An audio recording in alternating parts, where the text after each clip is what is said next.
جس کے لیے میں کل کا دن سوچ رہا ہوں وہ کل مجھ سے کروا لے، اس کے لیے کوئی راستہ نکال دے. اور پھر دعا بھی کیسی دعا، پورے تڑپ اور اضطراب کے ساتھ کی ہوئی دعا، پورے شوق کے ساتھ کی ہوئی دعا، کہ جس سے یہ پتہ چلے کہ واقعی آپ اپنی چاہت میں، آپ اپنے مانگنے میں سچے ہیں. وہ بیک آف مائنڈ یا دل کے کسی خانے میں ایسا چور نہ چھپا ہوا ہو کہ ویسے قبول تو کوئی نہیں ہونی، چلو مانگ ہی لیتی ہیں، یہ کام ہونا تو کوئی نہیں، چلو کر ہی لیتے ہیں، پھر کیا ہوا، شاید ہو ہی جائے. آدھے دل والی دعا نہیں، پورے دل والی دعا. بالکل. مثلاً آپ میں سے کوئی شیئر کرے گا کہ کوئی ایسا کام جو آپ سوچتے ہیں اور آپ سے ہو نہیں پاتا؟ تہجد میں اٹھنا، ویری گڈ. اب آپ کیا کریں گی اس کے لیے؟ یعنی دل کا شوق بھی ہے، ارادہ بھی ہے، طرب بھی ہے، اور بعض اوقات الارم میں لگا کے سوتے ہیں، پھر نہیں اٹھ پاتے. اچھا اب کیا کریں گی آپ؟ کیا کریں گی؟ دعا. کل ہم نے پڑھا تھا کہ دعا کے ساتھ دعا بھی کرتے ہیں. آپ کا دعا تو میں کر رہی ہوں، نیت بھی ہے، الارم بھی لگا رہی ہوں، اور دعا بھی کی ہے، پھر بھی نہیں ہو پاتا، تو کیا کریں؟ آپ بتائیے. کوشش تو کر ہی رہے ہیں، یہ ساری چیزوں کا نام ہی کوشش ہے کہ ہم نے نیت بھی کی، ہم نے الارم بھی لگایا، ہم نے دعا بھی کی، اپنے طور پہ مطمئن ہو گئے کہ ہم نے کوشش کر لی. یہی ہوتا ہے نا کہ اب اس سے زیادہ اور کیا کریں، جو ہم نے کرنا تھا کر لیا. نہیں، ابھی بھی کچھ باقی ہے، کیونکہ کام جو نہیں ہوا. تو جب تک کام ہو نہیں جاتا مختلف طریقے تو آزمانے ہیں، کیا کیا جائے؟ جی اب کسی اور کو اس کام میں شریک کر لیں، ایک دوسرے کو جگائیں، جی رفل حاجت پڑھیں، سونے کے ٹائمنگ سیٹ کریں، ان کو ارلی لے جائیں تاکہ ارلی اٹھ سکے. اور جی شاباش. نیکی کو جنم دیتی ہے. کوئی نیک ایسا کام کریں جو خالص اللہ کے لیے، اور اس کے بعد دعا کریں، کیونکہ اس وقت دعا قبول ہوتی ہے. دس اے ویری گڈ ٹپ. اور مثلاً اذان سن کر جو دعا کی جاتی ہے وہ بھی قبول ہوتی. قبولیت کے اوقات میں تڑپ کے دعا مانگے کہ یا اللہ بس مجھے کرنا ہے، آپ مجھے توفیق دے دیں. اور سوچو کہ کوئی ایسا گناہ تو نہیں، کہیں کوئی ایسی کوتاہی تو نہیں میری زندگی میں کہ جو روک بنی ہوئی ہو. کیونکہ کل ہم نے یہ بھی پڑھا نا کہ ہمارے کچھ گناہ ایسے ہوتے ہیں جو ہم سے نیکی کے مواقع چھین لیتے ہیں. اس کی کوئی دلیل ہے؟ دعا اور تعوذات میں 3 چیزیں جو آئی تھی، کون کون سی؟ دعا فی نفسی ہی اچھی ہو، اچھے کام کے لیے ہو، دل اور زبان ایک ساتھ ہو، کوئی اور ایسی رکاوٹ نہ ہو. شابش. تو یہ جاننا بے حد ضروری ہے کہ دعا بھی اچھی ہے، نیت بھی اچھی ہے، سب ٹھیک ہے، لیکن کوئی اور کہیں رکاوٹ ہے جس کی وجہ سے کام نہیں ہو رہا. اس کے بارے میں سوچیں کہ وہ کیا ہے، وہ کہاں ہے. اور اگر آپ اپنے اس طلب میں سچے ہیں تو اللہ تعالیٰ آپ کو ضرور دکھا دے گا کہ یہ ہے گڑبڑ، اور پھر اس کو چھوڑیں. جب اللہ تعالیٰ بندے سے خوش ہوتا ہے تو کیا کرتا ہے؟ اس پر اپنی رحمت نازل کرتا ہے، اور جب ناراض ہوتا ہے تو رحمت سے محروم کر دیتا ہے. تو رحمت سے محرومی جو ہے اسی کا ایک حصہ ہے کہ انسان نیکی کے مواقع سے محروم ہو جاتا ہے. آپ کو نیک کام کرنا چاہتے ہیں، کر نہیں پاتے. اب سوچئے کوئی نہ کوئی اچھا کام جو آپ نے سوچا اور ابھی تک نہیں ہوا. کرنا کیا ہے؟ آپ نے شیطان کو بھی بلیم کر لیا، آپ نے خود کو بھی بلیم کر لیا، سب کچھ ہو گیا، آپ نے دعا بھی مانگ لی، لیکن بات ابھی بھی اٹکی ہوئی ہے. ہوتا نا ایسے؟ یا کوئی چیز آپ کو بادر کیے جاتی ہے، مجھے یہ نہیں کرنا، یا مجھے یہ کرنا ہے، یہ کیوں نہیں ہو رہا. کوئی ہے فرسٹریشن آپ کی زندگی میں؟ ہوتی ہے نا کہیں نہ کہیں، کچھ نہ کچھ. تو ایسے مواقع پر دعاؤں کے ساتھ اور قبولیت کے اوقات میں تڑپ کر دعائیں کرنے کے ساتھ رکاوٹ کے پہلو پر بھی غور فرمائیے. بعض اوقات رکاوٹیں آتی ہیں اور یہ ایک فیکٹ ہے. مثلاً آپ کو اللہ نے توفیق دی آنے کی قرآن پڑھنے کی. بہت سے لوگ چاہتے ہیں کہ وہ قرآن کو سمجھ سکیں، روتے بھی ہیں بعض اوقات، لیکن بعض اوقات ان کے سامنے ایسی مجبوریاں ہوتی ہیں کہ وہ اپنے اس ارادے کی تکمیل نہیں کر سکتے. ان کی تڑپ میں بھی کمی نہیں ہوتی، ان کے شوق میں بھی کمی نہیں، ان کی مجبوریاں بھی جینون ہیں، لیکن پھر بھی راستہ بن سکتا ہے. وہ کس چیز نے دروازہ بند کیا ہوا ہے؟ وہ دروازہ کیسے کھلے گا؟ کسی بھی نیکی کے کرنے کا دروازہ کیسے کھلے گا؟ انشاءاللہ آگے ہم توبہ استغفار کی حقیقت پر بھی جو بات کریں گے، مزید یہ باتیں پتہ چلیں گی.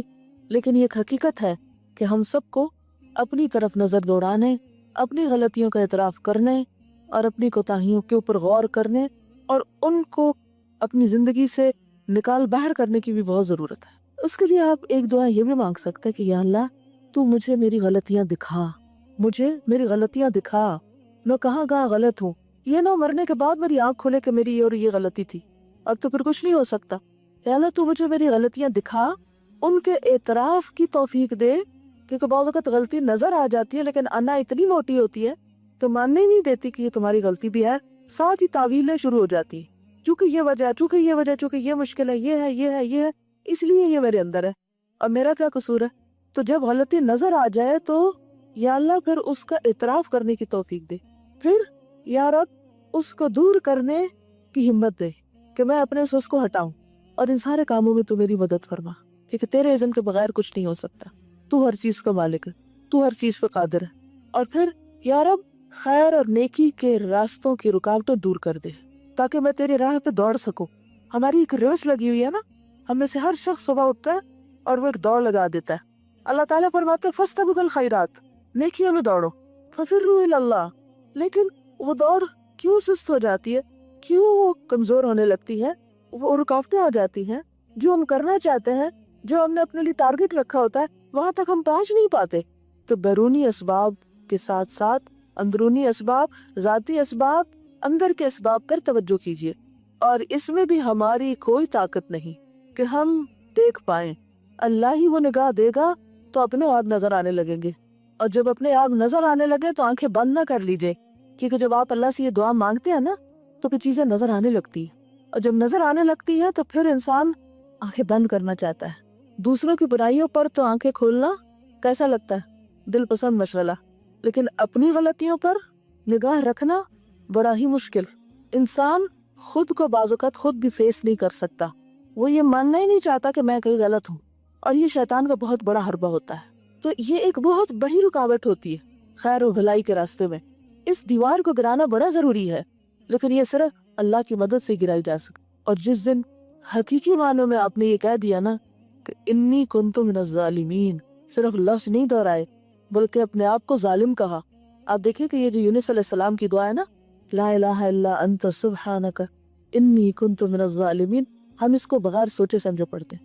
اپنے آپ سے ذرا کہیے کہ میں ظالم ہوں. کبھی کہتے ہیں میں ظالم ہوں؟ کبھی سچے سے کہو ہم نے کہ میں ظالم ہوں؟ ہم اپنے آپ کو کیا سمجھتے ہیں، میں کیا ہوں؟ مجھ سے زیادہ تو کائنڈ ہارٹڈ کوئی ہے ہی نہیں، مجھ سے زیادہ تو لوگوں پہ مہربان کوئی ہے ہی نہیں، مجھ سے زیادہ تو کسی کے لیے کوئی سنسیئر اور خیر خواہ ہے ہی نہیں. میں کہاں سے ظالم؟ اگر ہمیں کوئی کہہ دے بہت ظالم ہو تم، بہت ظالم، تو ہم کیا کریں گے؟ آئی اگری ود یو، مانتی ہوں میں. کیا رویہ ہوگا؟ سوچئے، کوئی اگر ہمیں یہ کہے تو ہمارا رویہ کیا ہوگا؟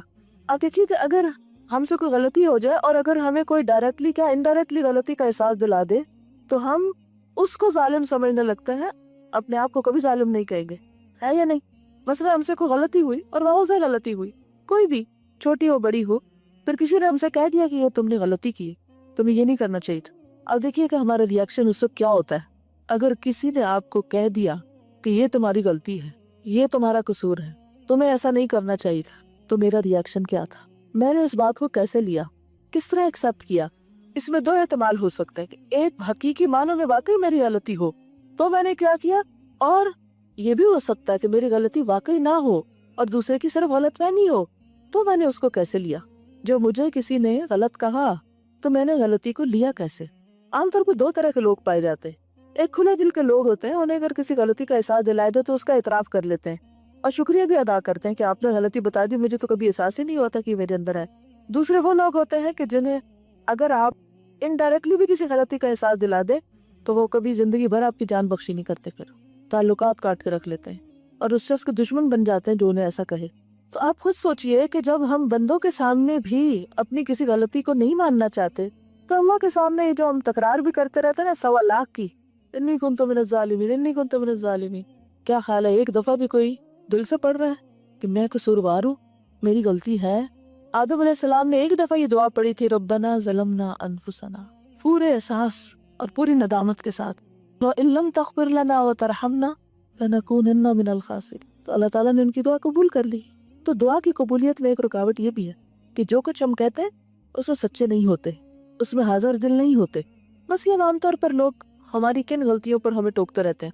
کوئی بتائیے، جی آپ فرمائی، تم نے میرا خیال نہیں کیا، ٹھیک ہے، ہم بہت باعمل ہیں، تم سے 100 درجے بہتر ہے، تم نے تو پڑھا ہی نہیں ابھی، ہم پڑھ تو رہے ہیں نا. تو انشاءاللہ تعالیٰ یہ جو رکاوٹ ہے نا دعا کی قبولیت میں یا نیکی کے کاموں میں، ان رکاوٹوں کو دور کرنے کے لیے ہمیں اپنی غلطیوں پر غور کرنا ہے اور ان کے دور کرنے کی اللہ سے مدد مانگی. صفحہ نمبر 55 تیسرا پیراگراف. اس پیراگراف میں انہوں نے خیر اور شر کو عمل کے ساتھ مربوط کیا ہے. انسان کو ملنے والا خیر یا شر جو ہے اس کا تعلق کس سے ہے؟ عمل سے ہے. حق سبحانہ و تعالی نے قرآن حکیم میں ہمہ قسم کی خیر یعنی تمام طرح کی خیر، بھلائی، فلاح و بہبود اور سرور و بہجت کو، بہجت خوشی، اعمال سے اس طرح وابستہ فرمایا ہے جیسے جزا شرط سے